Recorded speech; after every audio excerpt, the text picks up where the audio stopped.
join us for an introduction to bird watching. And they did the extra step of recording a bird walk for us. And I was fortunate enough to see a sneak peek of the video, and it looks absolutely gorgeous, and it's relaxing besides to see it. And this presentation is funded by a CARES grant that the Dighton Library received through the Federal Institute of Museum and Library Services. And it's administered by the Massachusetts Board of Library Commissioners. So as part of the requirement of the grant, I just have a question to ask you at the end, but I'm curious if anyone who is here, besides Joel and Andrew, if there are any current bird watchers in the group. Does anyone? I watch them in my yard, but Yeah. that's it. Same with me. I watch them in my yard also in Mississippi. Oh, wow. Wow. Welcome. Thank you. That's wonderful. Thank you for joining us. Yeah, I'm very excited. Oh, we're excited to have you. All right, so we have people who watch them in the yard, but maybe not have gone on walks. So at the end, I'm going to ask you if maybe you'll feel motivated to step outside your yard to start actively watching and going on maybe some treks to see if this changes your behavior. And I'll let Andrew and Joel take it from here. Thank you all. Hi, everyone. I'm Andrew Eckerson, or Andy Eckerson. I am the president of the Dighton Bird Society, which was founded in 2011 by me and my brothers. It was very small back then, just with friends, but since then it's been a little wavy, but over the last few years we've tried to really take it off the floor and start bird walks, which honestly kind of all hit the fan when COVID hit and made that really hard for everyone. But we've started them back up slowly with social distancing and wearing masks and everything. But Joel wants to say hi. He's my younger brother. He has done an incredible amount of work on the society with me. And yeah, he put together a short video for you guys, a virtual bird walk. So I just want to share that with you guys. Get started.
Sorry, can everyone hear this?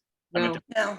Okay, I'm so sorry. Do you want to restart it? I gotta see what's going on. I think we just tried this out before, and I think oh boy. All right, 1 second. I'm so sorry about that.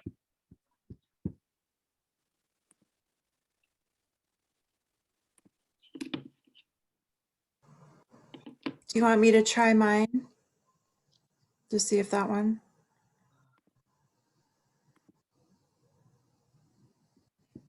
Yeah, this should.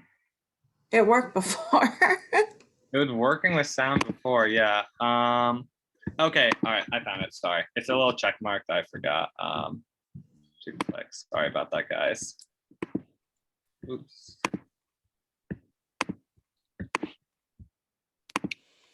All right.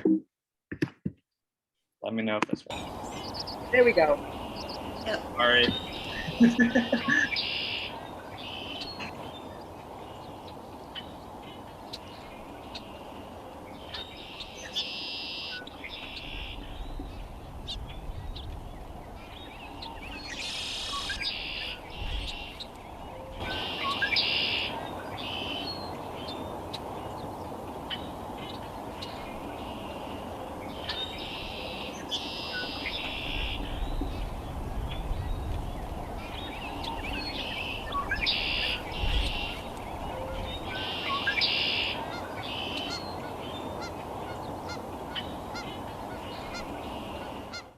Hi guys, I'm Joel Eckerson here with the Dighton Bird Society, and I'm currently at the Broad Cove Nature Trail here to lead you on a virtual bird walk. So let's get started.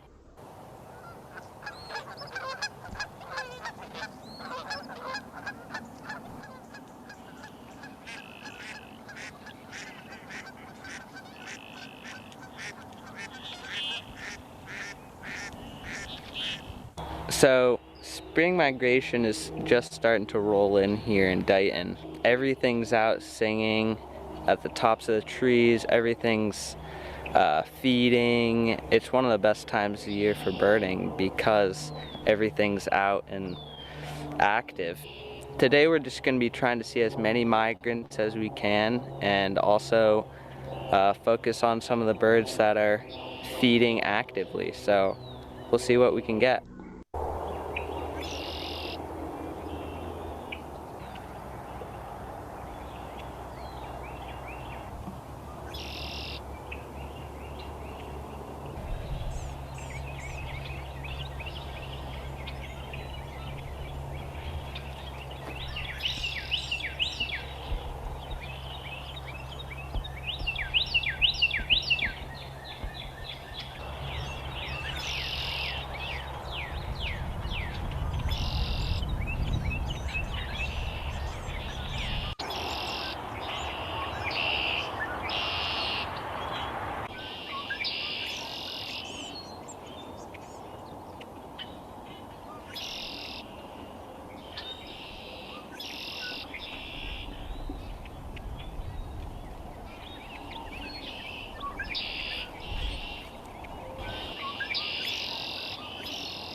Is that a loon? Yes, that is a red-throated loon. I meant to say this earlier. If you guys have any comments, questions, anything, you can use the chat feature on Zoom or just unmute yourself and speak up or raise your hand. But yeah, at any time, any questions, just speak up.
So I'm walking along this field edge here, and I spotted a bunch of robins and 2 killdeer feeding out in this cornfield.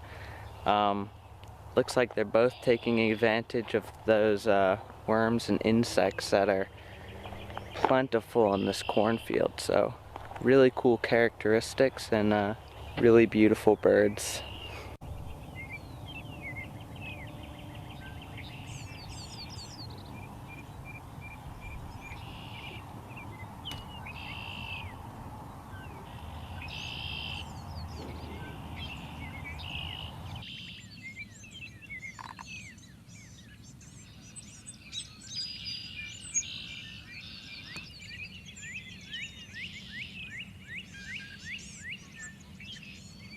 So really cool here, along with the killdeers and robins, there is also a large group of red-winged blackbirds. And the interesting thing is that they are all female red-winged blackbirds.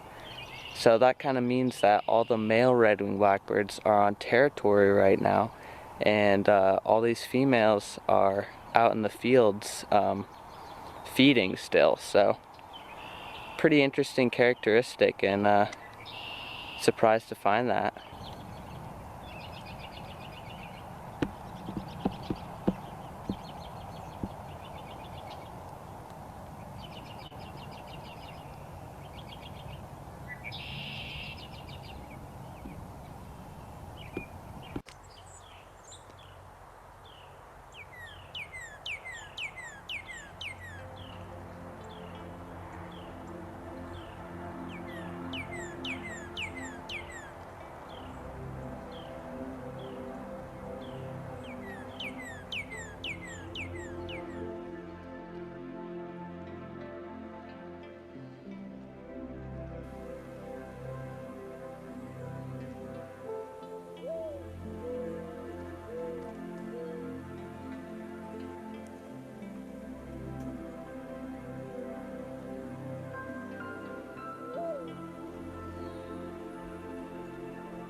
Well, that just about wraps up this virtual bird walk. I hope you enjoyed something, and I hope to see you out in the field soon. It's such a beautiful day, and spring is such a beautiful time to get outside and go birding.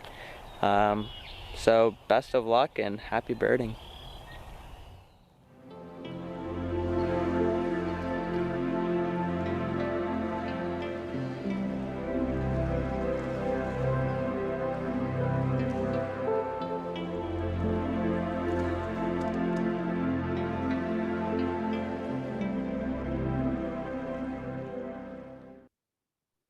All right. Hop right into the presentation.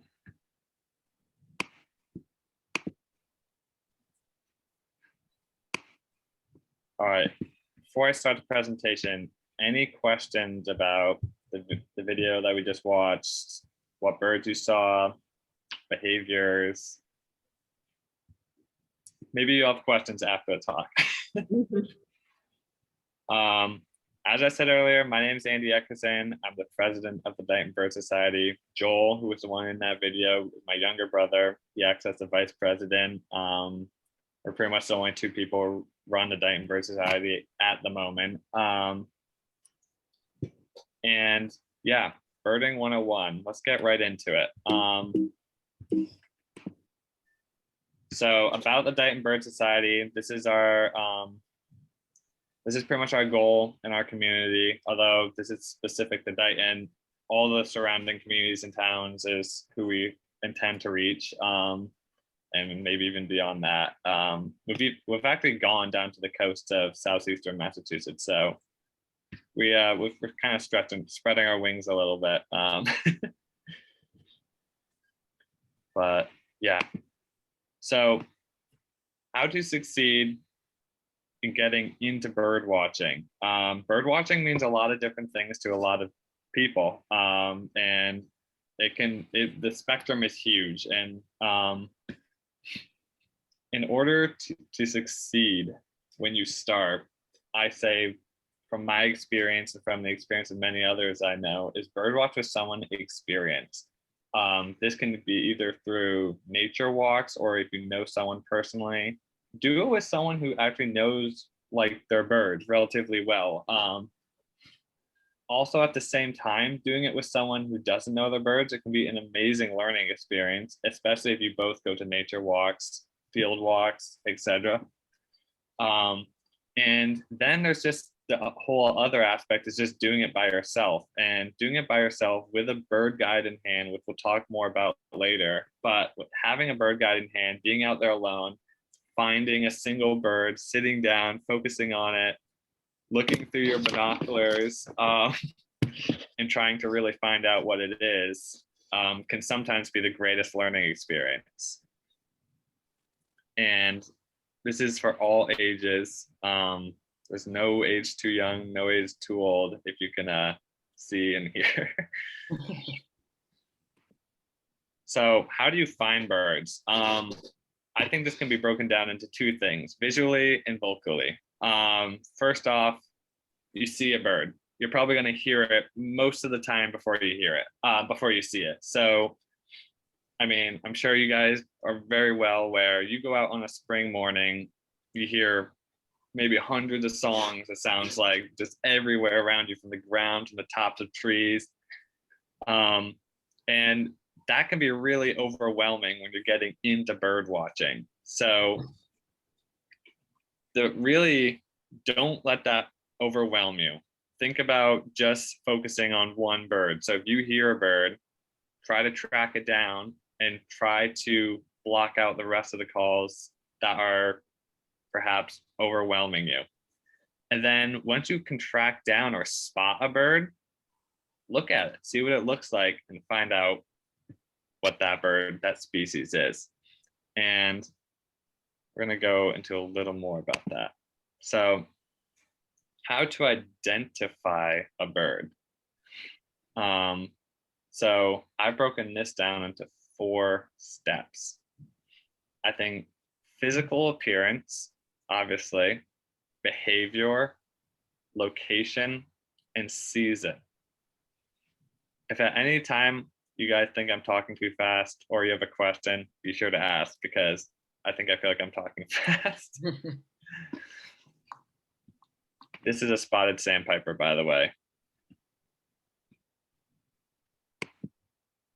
So location. Location has a big part in what species you're going to be looking at.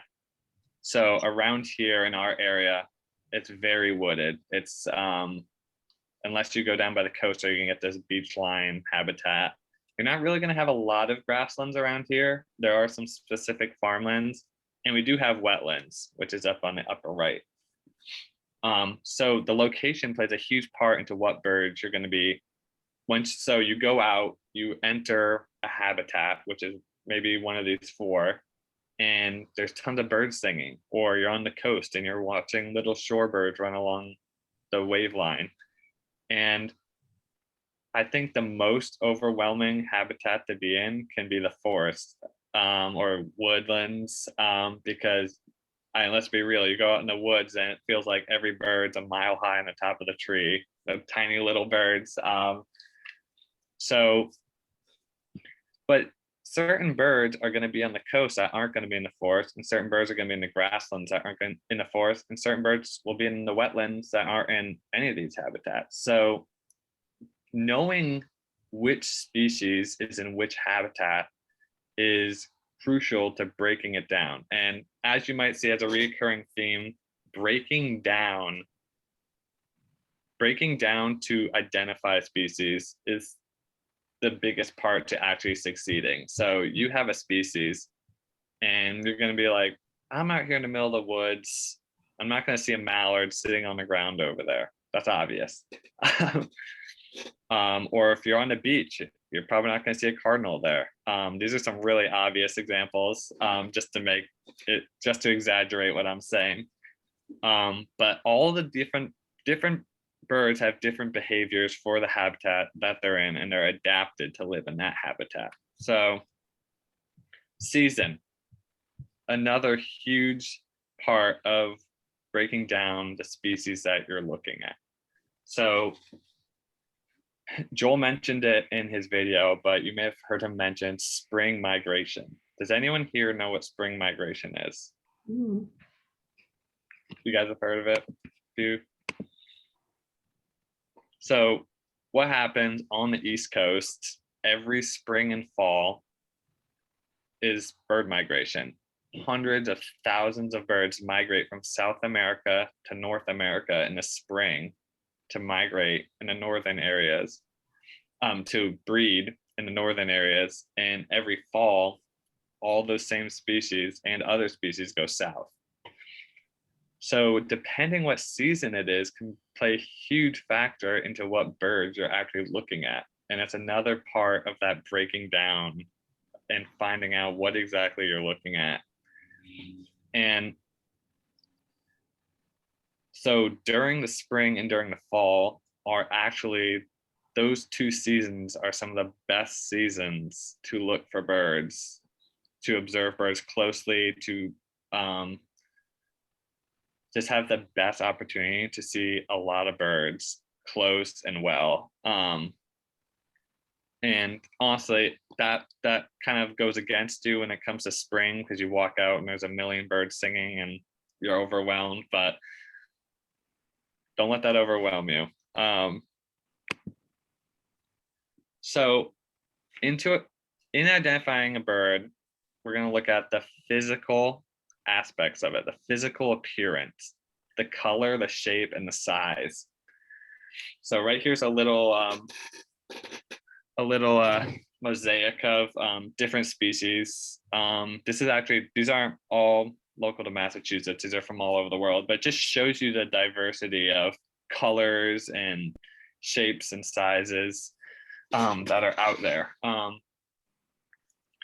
So this breaks down the color, and the color of a bird is also dependent upon the season at times. So say you see, let me see, I'm trying to think of a good bird here. So goldfinches, American goldfinch, a great example.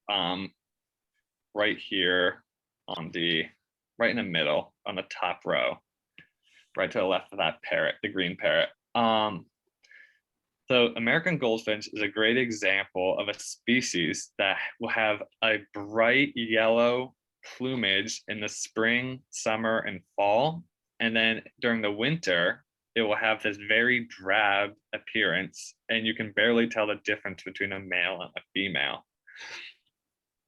So the color is affected by the season, and that's another part to keep in your mind when you're breaking down what you're looking at.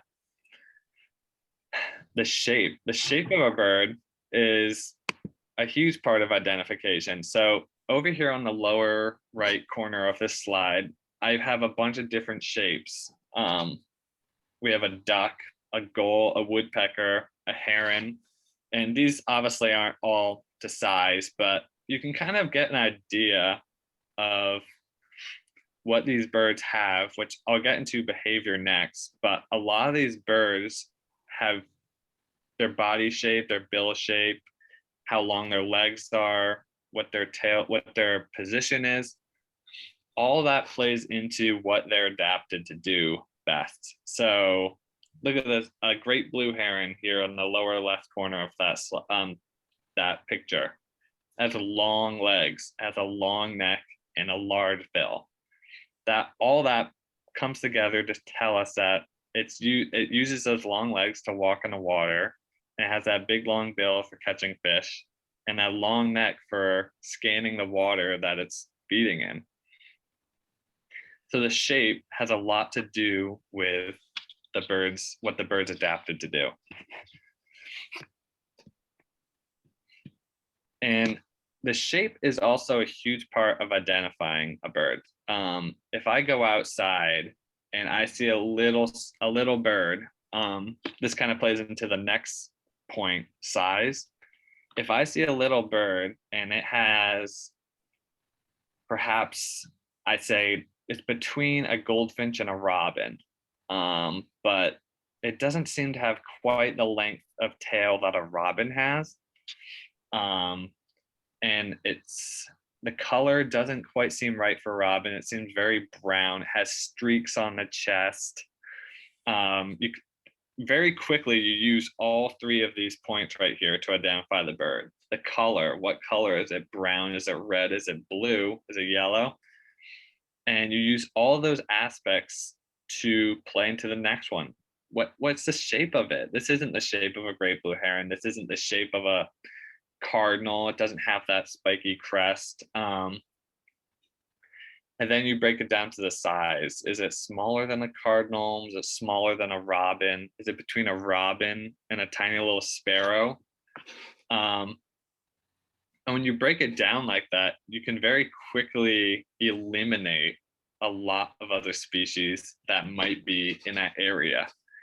And the process of breaking down and eliminating other species when you're bird watching, you'll become very good at it when you become great at going through these systematic steps. And it becomes overwhelming quickly, but start with the birds that are easy to see. Start with the birds at your feeders, and even if you know what the bird is at your feeder, say a chickadee comes, a black-capped chickadee, go through these steps with that bird and try to tell yourself, force yourself to say, okay, that bird is smaller than a robin, it's about the size of a goldfinch. It has a black cap, a black bib, and a long tail. And then you can go through the color and the shape and compare it to other birds. A cardinal is bigger. It's bright red. It has a black bib, an orange bill, and a spiky red crest. So very quickly, you can go through these processes of eliminating birds while identifying the one that you're staring at. Next is behavior. Behavior plays a huge part in identifying a bird, and it also can help you with that whole elimination process. So down here I have some graphics. On the left, we have birds' beaks and feet. So the first one here is a mallard. Everyone, a mallard swims. It's a duck. It's a mallard duck. You guys have probably all seen one.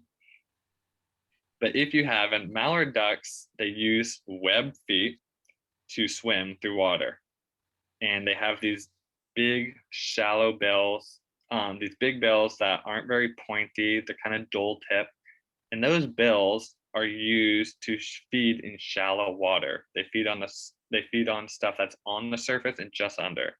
That family is called dabblers, which, oops, 1 second. I'll go back to this. So a dabbler duck is shaped like this right here. They feed on the surface of the water and right under the surface. And as you can see, a dabbler will not dive. But if you look at this bird's bill and the feet, if it's out of the water, you can tell that's a duck because the bill and the feet. Next is, these don't correlate if you can tell. So there's different kinds of feet for the different purposes that bird, the different type of behavior. So this right here is a foot of a grebe, which is very similar to a duck, but they use their feet for different purposes, and they actually use their feet to walk on land more often than perhaps a mallard would. Next is a walking foot. This is the kind of foot that you might see on perhaps a shorebird, a bird that's running along the beach. And these birds, I mean, if you've ever been to the coast or had the opportunity to see a shorebird, pretty much all their foraging and all their feeding is done with their feet. They run along the beach super fast and catching little insects and little crustaceans that are right along the beach. So they are always walking. So looking at the feet shape and what type of foot it is can play a big part in identifying a bird as well. Next is perching. This is probably the most common songbird foot. I mean, every songbird is a perching bird. So this is your chickadees, your cardinals, your robins, your crows, your mockingbirds. Every bird, all those birds are perching birds. There are hundreds of perching birds in Massachusetts. Next, we have seizing prey, which this can pretty much be any raptor foot. Your red-tailed hawks, your osprey, your bald eagle. This is what their foot looks like. They have these big talons that are hooked that help them grasp their prey. Next is climbing. Does anyone know what type of bird uses their feet to climb? Woodpeckers? Yes, Right. woodpeckers.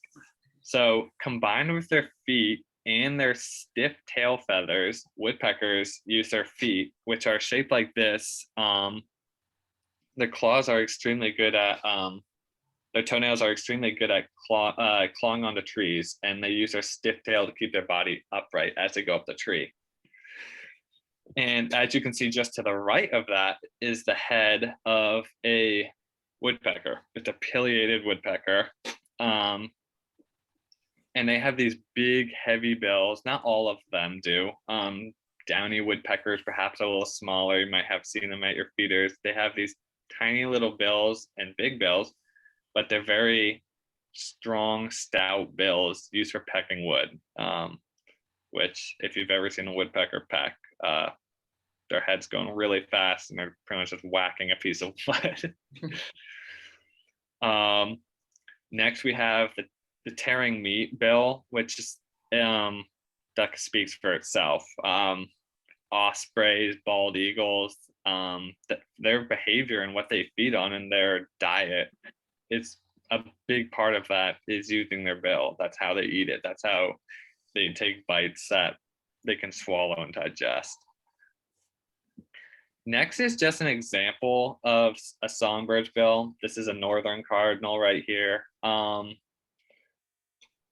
This is the cracking seeds bill is a lot of sparrows and in the birds in the cardinal family, like a rose-breasted grosbeak, they all have seed cracking bills, and they're these big honking bills that are used to crack seeds. And if you've ever used a nutcracker during Christmas or something to crack nuts, that's the same idea with these birds' bills. They're extremely heavy, stout, and they're short, they're stubby, they're not really needed they're not really catching flies perhaps, but more so just eating a stationary seed that's not really going to be flying away. So their bills are best adapted to cracking seeds.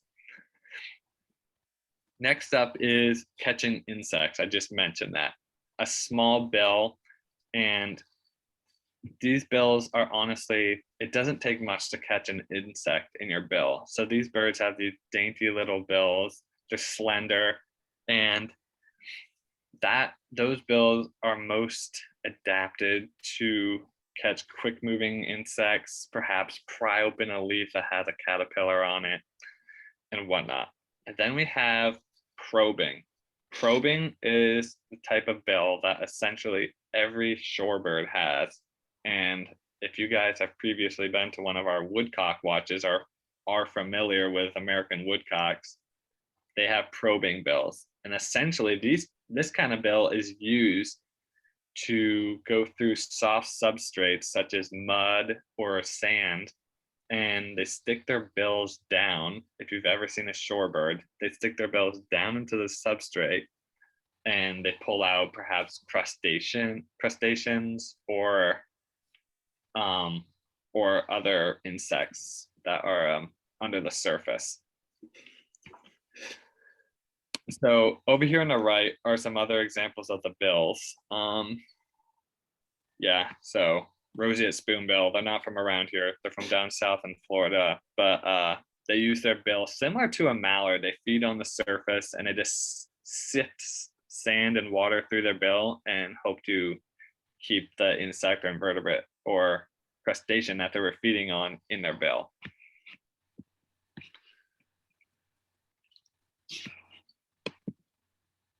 So we just went through some stuff pretty fast and you might be feeling overwhelmed.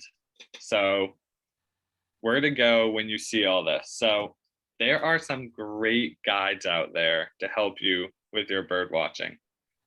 So right here is,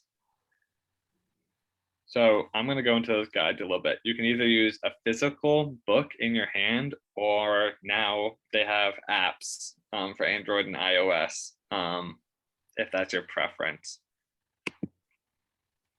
So here are some of the physical books that you can purchase. There's the Pearson Field Guides to Bird of North America, the Kaufman Field Guide to Birds of North America, and the Sibley Guide of Birds.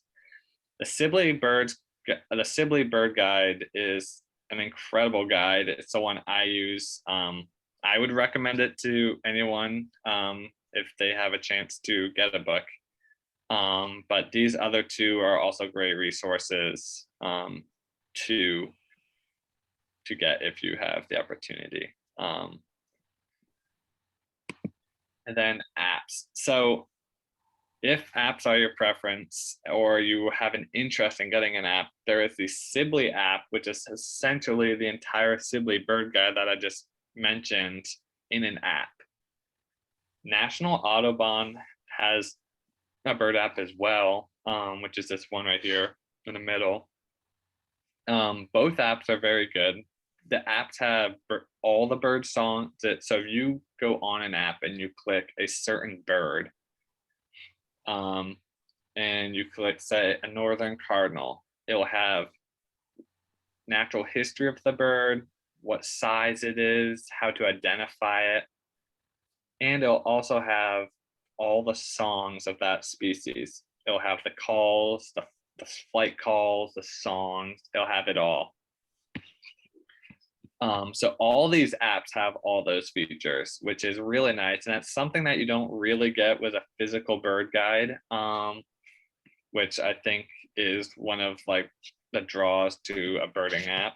And then next is Merlin. Merlin is has a great feature, which I think the Audubon app has as well, which is where you can actually go through a process of elimination in the app. So it'll ask you questions. Where were you? Like, what state are you in? It'll ask you what time of year it is. And it'll ask you the main colors of the bird that you saw, what it was doing. What was its wing? How fast were its wing beats? Did it fly in a straight line or was it doing a bouncing flight? So both the Audubon and the Merlin app have these great features that allow you to go through a process of elimination, kind of all the steps I've been going through up until this point. So that's all I have for right now. I wanted to give an opportunity for anyone to give comments or questions. That may have been a lot of information really fast, but I wanted to give this remaining time. I wanted to hear if you guys had any questions or perhaps comments about anything I touched on, because honestly, I think that's how I'm gonna know what you guys are thinking right now.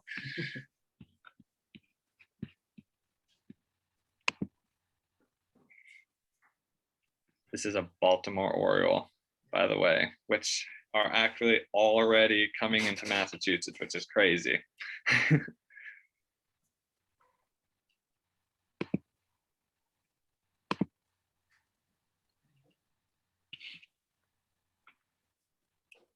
What do you recommend for binoculars?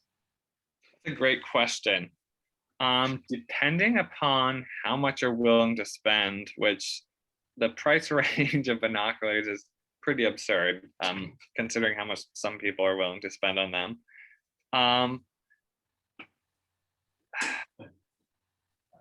So I have, in the past, I purchased a pair for, I believe, around 150. I would look on Amazon or an optics store for, I think the Vortex, VORTEX, the Vortex lineup has a lot of affordable binoculars that hold their worth for a long time and also hold they're really good quality optics. I've used Vortex in the past, and I have friends who use Vortex binoculars. So I would look there. I can see. Joel, could you go on and get the Cornell Lab of Ornithology binocular breakdown? So the Cornell Lab of Ornithology has a great breakdown of binoculars by how much they cost and how affordable they are. And yeah, it's a great breakdown for what prices, what you might be looking for, what power binocular. But yeah, I think the Vortex brand has some fantastic binoculars.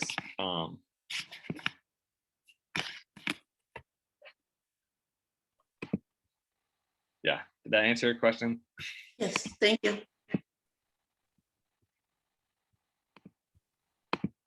I'm just gonna take a quick peek. I'm gonna see if I can find this resource that does a binocular breakdown.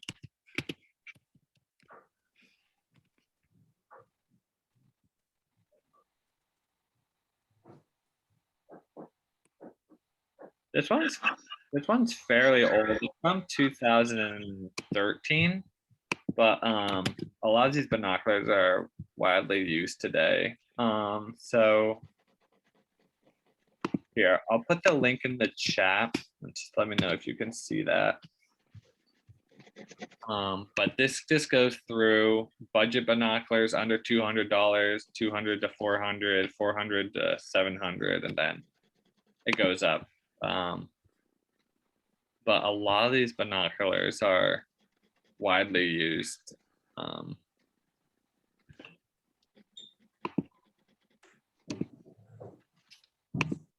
But I strongly believe it's really worth it to invest in a nice pair of binoculars that are going to last you a while. And how high quality your binoculars are, I think it makes the birding experience, the bird watching experience, so much nicer.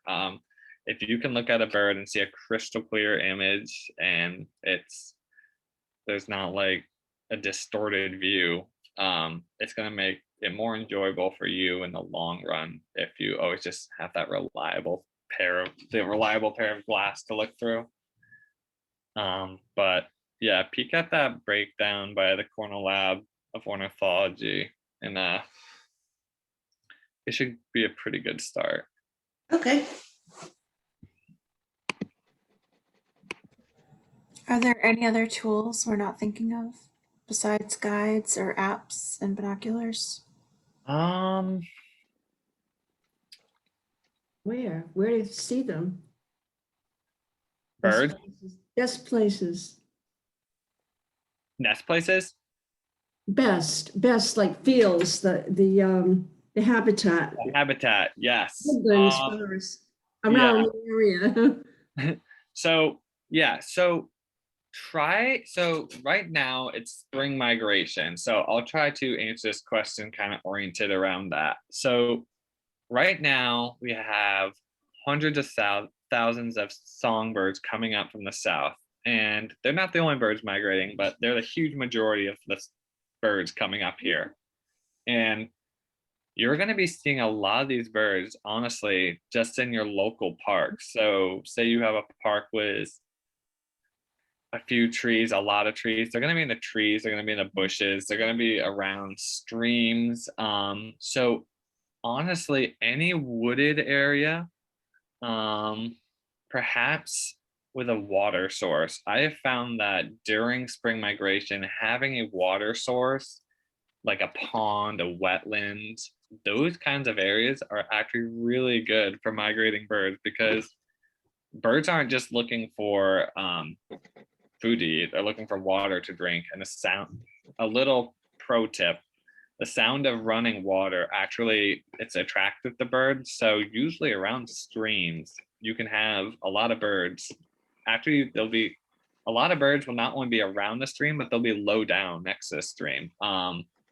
So if you're from this area, the Caratunk Birding Refuge over in Seekonk is a fantastic place. It has a stream, it has a few small ponds. So if you ever have the opportunity, just on the other side of Rehoboth, the Caratunk Birding Refuge, I think it might be technically called the Caratunk Wildlife Refuge, but it's managed by Rhode Island Audubon. But honestly, so if you're in a perhaps more urban area, these little parks can be really good, because, so I'll kind of run you through a bird's brain, even though I don't actually know a bird's thinking. I've seen it long enough to know what they might be thinking. So a bird, maybe not so well known fact, is that a lot of songbirds, almost all the songbirds that migrate up here from the south, migrate during the night. And that's just due to a fact because there's cooler temperatures, and also the chance of getting eaten by a raptor or predator is a lot lower. So birds will fly, 20, 30 miles in a night. And when it's getting light, say a bird's flying towards Fall River, and it's getting light and it doesn't want to be eaten out of the sky by some raptor. So it's going to be trying to look down below. It's going to use its eyes and look down below for a source where it can find food and shelter and water. So if it comes in and you're coming into Fall River and it sees Interchange Park, or one of the other small parks in Fall River, or a cemetery that has a bunch of trees in it, it's gonna seek that spot for food because it's in such an urban area. And when you're in such an urban area, there's no trees. So it's gonna try to find these little spots, which can make these little parks in urban areas, honestly, can be some of the best places to bird and look for birds during migration, which is a lot of it. When you go out perhaps to a more wooded area, it can be harder to pinpoint birds and have birds at close range compared to being in a park. And that's why, honestly, Central Park in Manhattan is one of the best spring bird watching spots on the East Coast. It's just for the very fact that when you're a bird flying into a city of concrete, a concrete jungle, and you look down and you see the huge Central Park, it's like heaven. So yeah, just finding those pinpointed areas, and perhaps urban areas on the edge of an urban area can be really good. And honestly, for someone who's starting out birding, it can be sometimes the best place to be, because birds are not only going to be like focal, like in that area, like very focused, but they're going to be feeding low down if there's bushes, because if a bird's been migrating all night for 30 to 40 miles, they're super exhausted and all they want to do is eat. So oftentimes you can be within a few feet of these gorgeous migrating birds, these little warblers, and grosbeaks and buntings. So yeah, I've gone on for a little bit about this, but urban areas, urban parks, and also parks on the outskirts of urban areas can be really great. But nothing should be holding you back from going to a wooded area, although wooded areas can be a little frustrating at times. Like I mentioned earlier in the talk, because it can feel like the birds are at the tops of the trees. And if you have binoculars and you're not able to really see them too closely because they're way up high, it can be frustrating. So finding places that have thickets of bushes and just have that, maybe there's woodland nearby, but those thickets and bushes and more urban areas, I would point you in that direction at the start.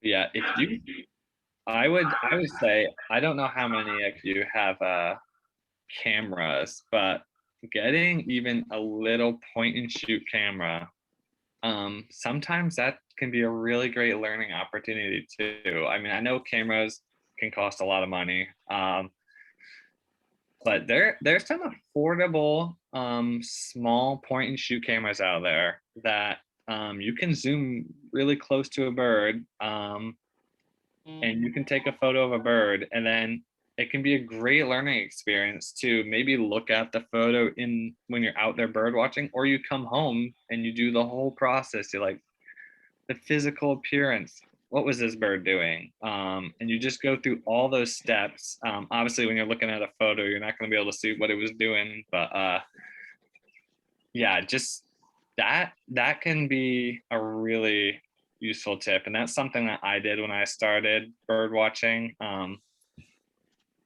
But yeah, that was just that can be a fun, that bird photography is another branch of bird watching that can be pretty fun. It adds a little I don't know what, it's a fun challenge.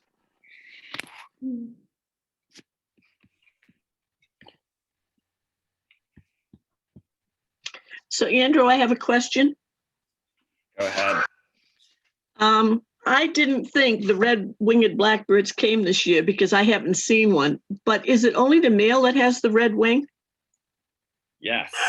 So I probably had the females because I had a lot of black birds, but I didn't have the red-winged. And I thought, well, what happened to them?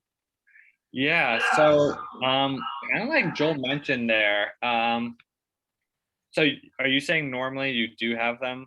I usually have lots of red-winged blackbirds. I wait for them to come because the grackles come and they're hogs. They eat everything in sight. And when the red-winged blackbirds come, they seem to push them away so that, and other birds come too, but when it's just grackles, they just eat everything in sight. Yeah, grackles are hogs. Yeah, I mean, I think kind of like Joel mentioned in the video, it does vary from year to year. I mean, I think it is weird perhaps if you have had them consistently over the past years and this year you didn't have any. But I mean, it kind of depends how. I mean, I would, if something happened, it would have to be maybe where they normally breed by your house, or where they normally are setting up breeding grounds and being territorial, where they're setting up their territory. Excuse me. It's kind of hard to know exactly what. It could just be a variation this year. Maybe this year there just wasn't a lot of food around you, or maybe something happened to where they normally are. Because normally what happens, I know right here, so I'm over in West Dighton, but I have a pond next to me, and they always nest over there. And they'll make these really frequent trips from the pond to the feeder, like all day long. So I'm just wondering what perhaps happened. If you're seeing maybe if you remember in the video, those brown streak, pretty much a brown streaked version of the male. Those are the females. So there's a chance that maybe just no males or a lot less males came to your feeders this year because they were setting up territory. But yeah, that might be the case. In your bird watching around Dighton, have you encountered a group of bird watchers from the Attleboro area? I haven't. So what I'll mention is, my friend Tom Ferry will probably kill me, but anyhow, at the Dighton landfill off Tremont Street, you know where that is. Yeah. And you know where the animal shelter is. Yes. Okay. So if you go towards the animal shelter and leave your vehicle there, it's a rough gravel road that goes into the police department training facility, right. The gun range, okay?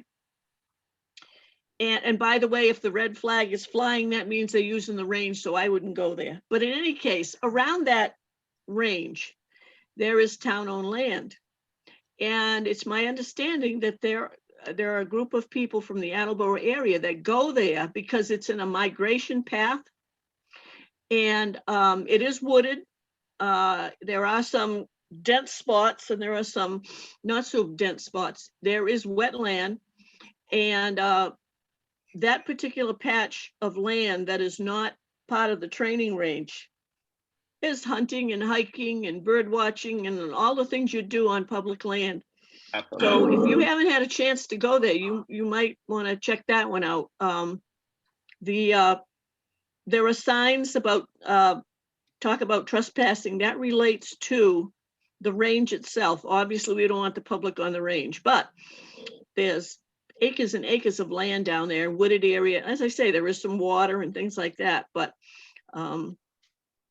it is an area that is used by quite a few people for recreational activities. So just mention that to you. Yeah, I've been over there a few times. That's a really nice piece of property, and thanks for bringing that up. That spot can be really nice. Are you allowed to walk on the dump hill? No. Yeah, so if along the edge of the dump hill, Well, it's like, so it's slightly elevated. So, so like the trees are like, it's a lot nicer to view birds because the trees are more like, not eye level perhaps, but you're higher up, and there's a lot of thickets along the edge, like you were mentioning. So Mhm. yeah, I would take a look at that spot. Most certainly. I've been there during the spring and it's been fabulous. Mhm. Well, actually, I think if you were just at even where the paved area is, near the animal shelter, when the landfill is not open and it's just quiet, there's a lot of, I'll call it wildlife activity, birds and things like that there. And other kinds of small ground animals.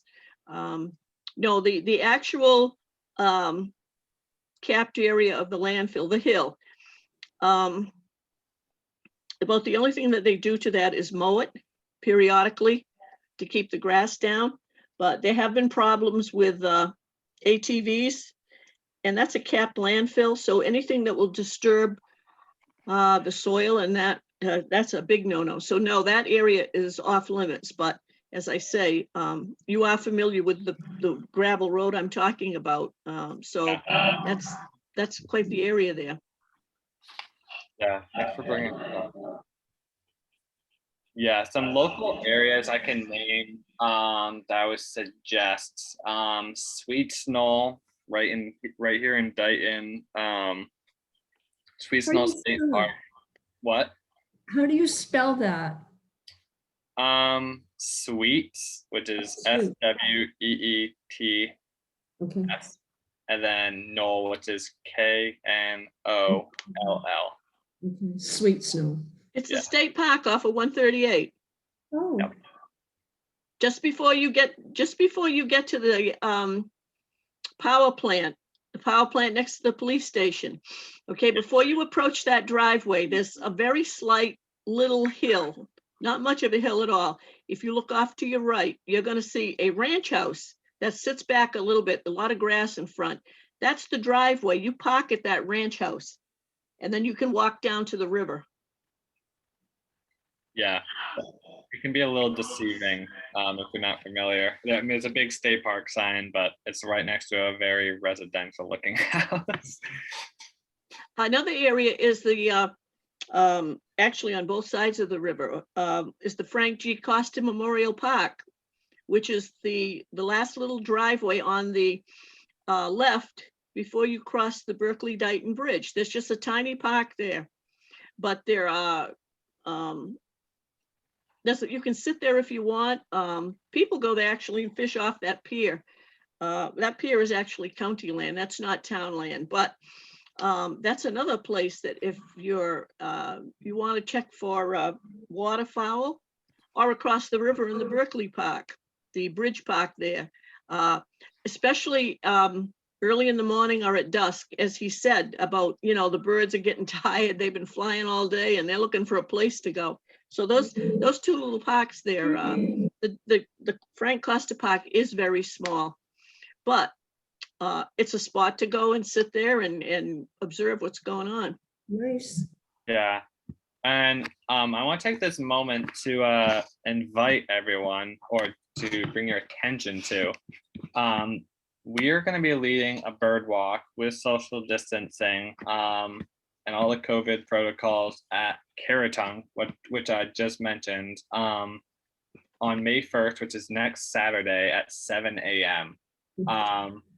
If anyone would like to join this, you can see the details on the Dighton Bird Society Facebook page. This hasn't been posted on our website yet, so most information will be the most up to date on the Facebook page. But if any of you are interested, be sure to check that out. We'll kind of go through what I talked about, the habitat there, and we'll go through essentially everything I talked about. It's a great opportunity to go through as perhaps someone more experienced. And yeah, it's spring migration. Caratunk is a fabulous place for spring migration.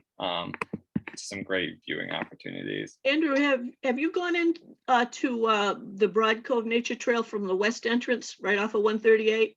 Yes, I was going to mention that next. Okay. Yeah, so the west entrance off 138 to Broad Cove. There's a whole trail which is now connected to the Hart Street entrance. There's a whole trail system in there, which is really fabulous. They have, I believe, 2 viewing decks, and it has. I mean, it might have all the habitats except the seashore. What I just mentioned. There's wetlands. There's a grassy field. There's marsh, and there's water. There's Broad Cove. So Broad Cove locally is one of the best spots around here. And Broad Cove is just off 138, Hart Street, and Pleasant Street. So yeah, I would say, yeah, if you have the opportunity, go over to the west entrance of Broad Cove, because that has a really nice diverse amount of habitat, and it's always a fantastic place to spend the morning or evening. But yeah, and it's fair. Can you go- It's 138 Pleasant Street, and you would take, if you were traveling north, would you turn left? If you're traveling north, you would turn right. Okay. So if you were coming north on 138 and you enter from Somerset, okay? I know the speed limit's like 50 through there, so you gotta pay attention.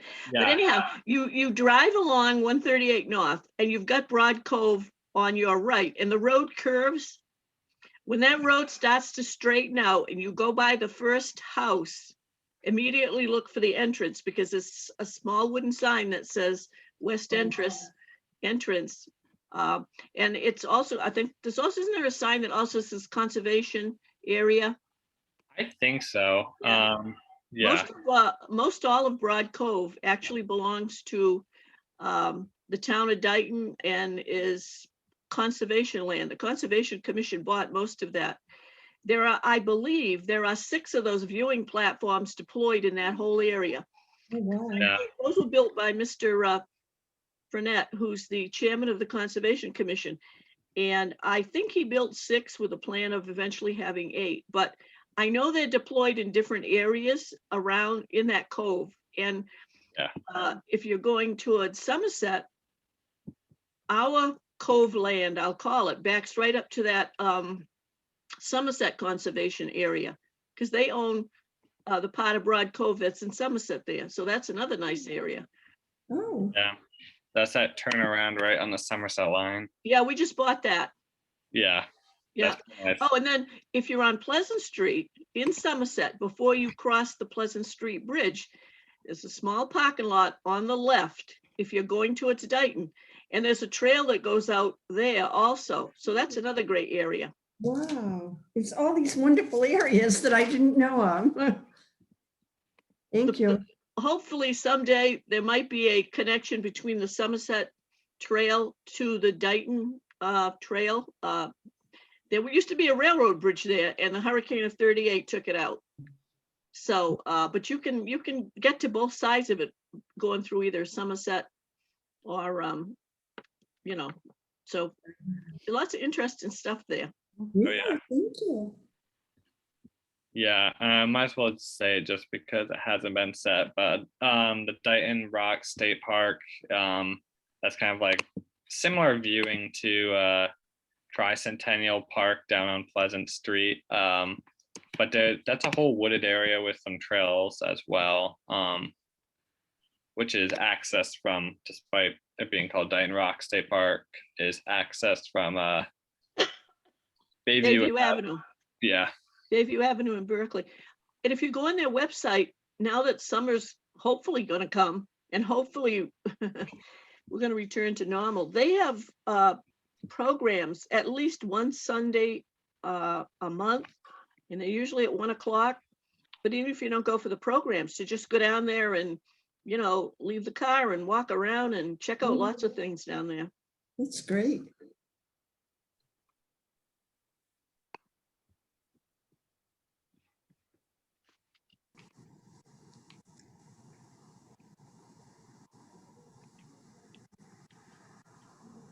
Are there any other questions?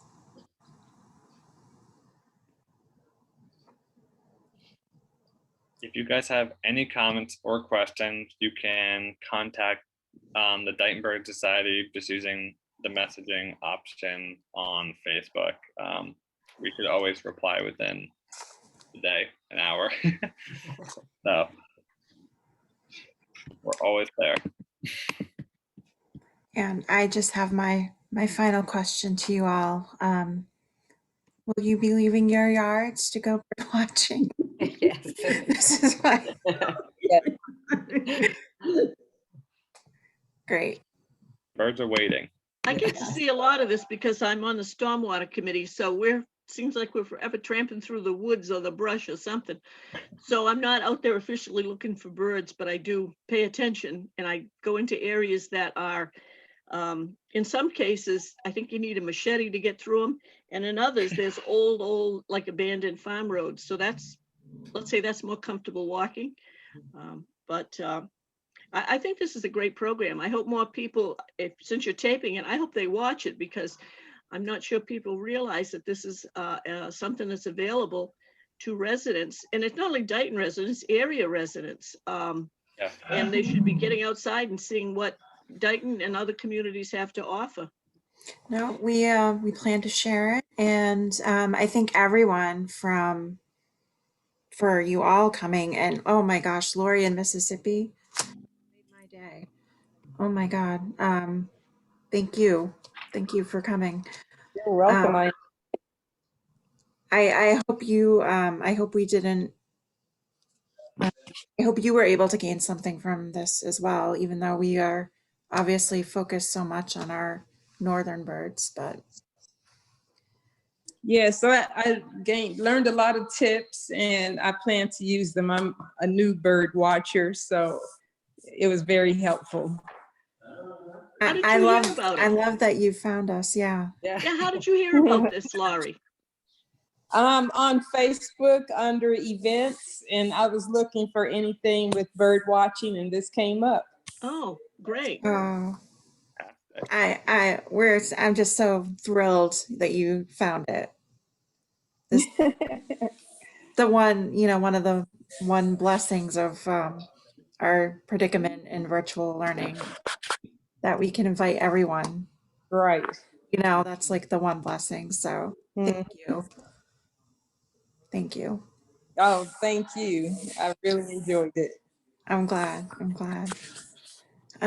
So I'll let you all, I hope your weather's as good as ours today, Lori. You're all formally dismissed to go out and enjoy your day. Class dismissed, is that what you said, Jocelyn? Well, formally, but yeah, pretty much. Class Thanks very much. Thank you, Thank you very everybody. much. Very Thank you interesting. for coming, guys. Yep, Thank bye-bye. you. Thank Bye-bye. you. Thank you, Eckersons.